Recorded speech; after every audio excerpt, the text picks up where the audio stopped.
ये वही भगवान है जब 7 दिनों तक मूसलाधार वर्षा इंद्र ने ब्रज में किया था,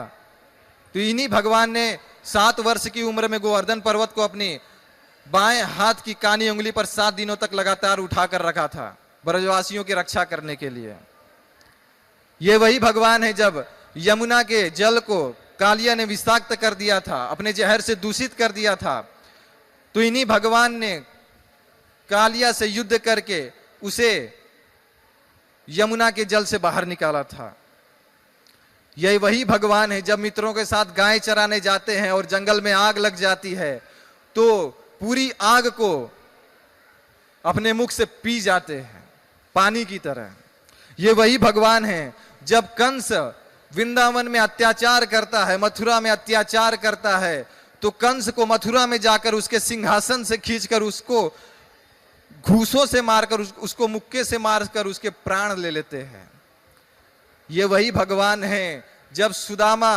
अपनी गरीबी से परेशान हो जाता है और उनकी पत्नी आग्रह करती है कि कृष्ण के पास जाइए, और जब सुदामा कृष्ण के पास जाता है और कुछ मांगता भी नहीं और कुछ बस चावल देता है, कुछ बासी चावल खाने के लिए देता है, तो यही भगवान है जो उसके स्वर्ग के राजा इंद्र से भी ज्यादा वैभव प्रदान कर देते हैं। और ये वही भगवान है जब गजेंद्र 1000 वर्षों तक घड़ियाल के साथ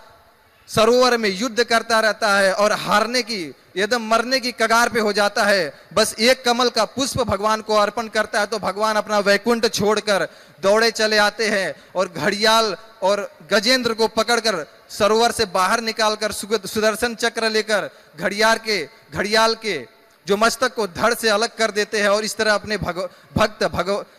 गजेंद्र की रक्षा करते हैं। ये वही भगवान है जब 18,000 लोग बैठे थे सभा में, उस सभा में एक स्त्री द्रौपदी की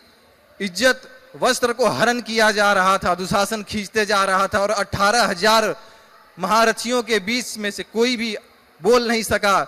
तो इसी भगवान ने, इन्हीं कृष्ण ने उस द्रौपदी की रक्षा की थी। ये वही भगवान है